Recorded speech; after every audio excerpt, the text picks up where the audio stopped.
in some countries, sport is like the national pastime. That's But in true. the Philippines, some might say that pageantry is the pastime.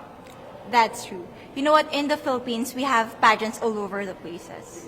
Yes, we have pageants in the barangay, in school, national, local. That's why we really love Miss Universe. It's like it's giving pride and putting the Philippines back on the pedestal. That's why there's an added pressure as a candidate coming from a pageant-loving country.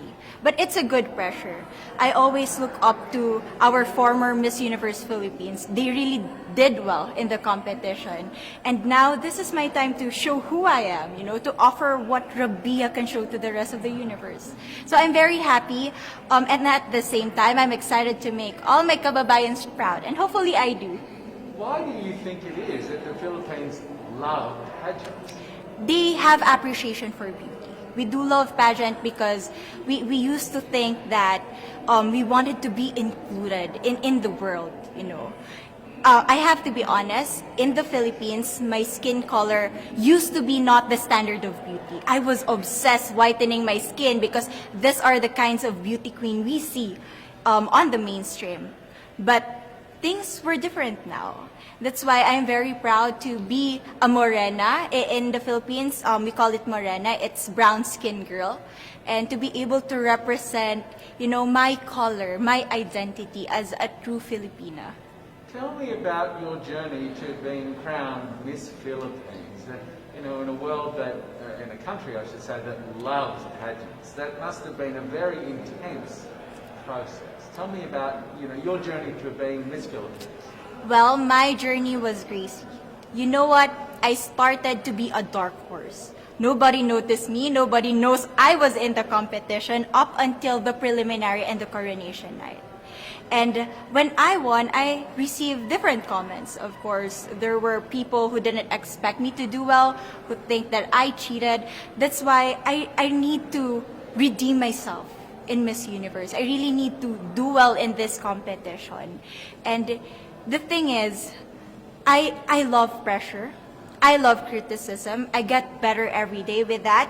You tell me I cannot do that, I turn to you and I'm going to say that, no, I can do it for myself. Good for you. So how does it feel then to be on the global stage? How do you feel to be here in this moment, right now?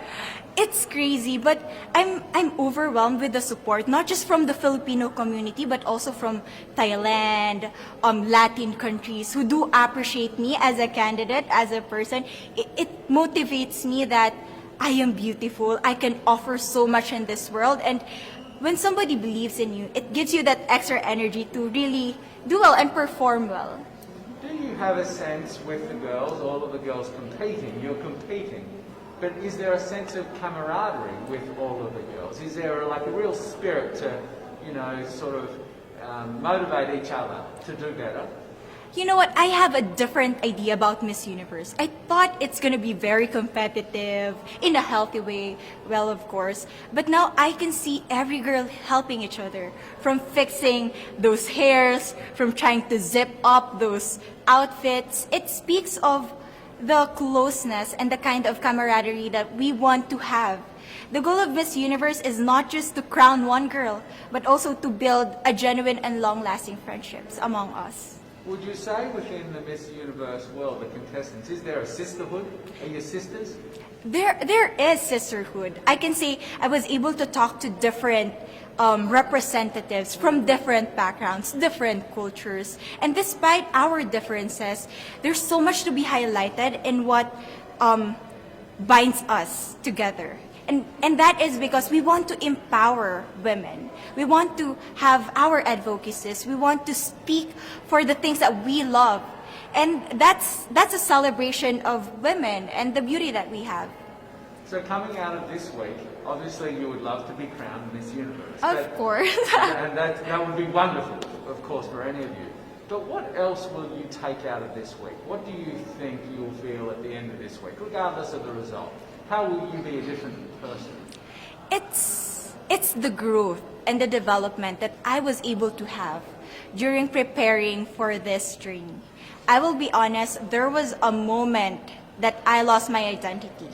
because I was put under pressure. I was in that position in which I feel like I'm not good enough. I'm not a good representative of my country, but I was able to bounce back stronger.